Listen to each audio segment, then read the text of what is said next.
Hey guys, it's Shallon. Today I wanted to share with you something that got me through my recent troubles. I know most of you guys have watched my sad update from Shallon video, so you know what's going on, or past tense now, what did go on. It's no longer the present. But I really wanted to share something I found really helpful when getting over a broken heart. The thing with a broken heart, whether it's romantic, someone's died, you didn't get into the college of your choice, whatever, is it feels bottomless. That's why we as humans avoid dealing with hard, sticky subjects in our life. Maybe we were molested, maybe we were assaulted, maybe our parents are alcoholics, is because we worry we're going to collapse into that grief and never come out. Like when you're in the middle of a meltdown, you're not only upset, you're frightened because you don't know how long it's going to last. There were times I was on the floor crying and I'm like, I don't know how long I'm going to be here. I don't know if I'm going to be here for 2 minutes, 2 hours, or if I'm going to be in this state of sadness for the rest of my life.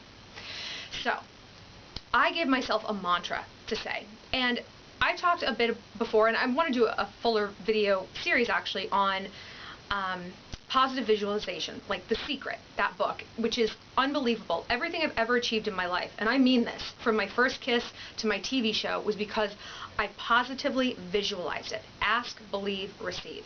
And there's a really interesting chapter in The Secret that talks about health, like how to use The Secret to fix your health. And they talked about this one lady who had cancer, and it was like she's diagnosed as stage 4. And instead of, dwelling and being upset, she tried to watch as many funny movies as she could to just laugh and to create that positivity within herself. Even though she wasn't necessarily feeling positive about her disease, positivity begets more positivity. That's not what I connected with because I was not in a real jolly mood. I never am when I'm heartbroken. I like to wallow. But one thing this lady also did, because she couldn't really conceptualize like how she was going to beat this cancer with positive thoughts, she skipped straight to the end, and her mantra was, "Thank you for my healing. Thank you for my healing. I am healed." I really connected with this because, like I said, when I'm in a state of woe, I'm not very good at being like, this too shall pass. No, it won't. I'm going to die like this. Whether it's a stub toe or a mean Uber driver, it doesn't matter. I'm going to feel this way forever. So I wasn't able to figure out how I was going to get to that healing part. And again, we as humans get caught up in the how. How am I going to do this? How am I going to manifest this? You kind of got to skip straight to the end. So I told myself every time I was broken down, thank you for my healing. Thank you for my healing. Thank you for my healing. Even just saying it now, like I've had a bad day today, just saying it now makes me feel better. And I'll tell you why this works. When we're upset, our minds are in this like emotional triage. We are like in an emergency situation and we will do anything psychologically to get out of it. We will grasp any rope that is thrown to us.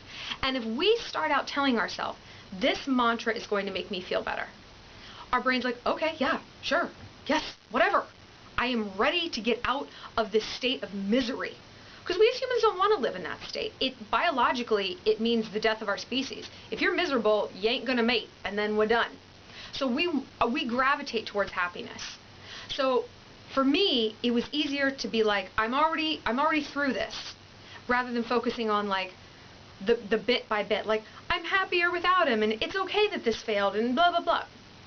I couldn't connect to that. But thank you for my healing, I could. Because it means I was allowed to skip over all that misery and go straight to the end, straight to the good part.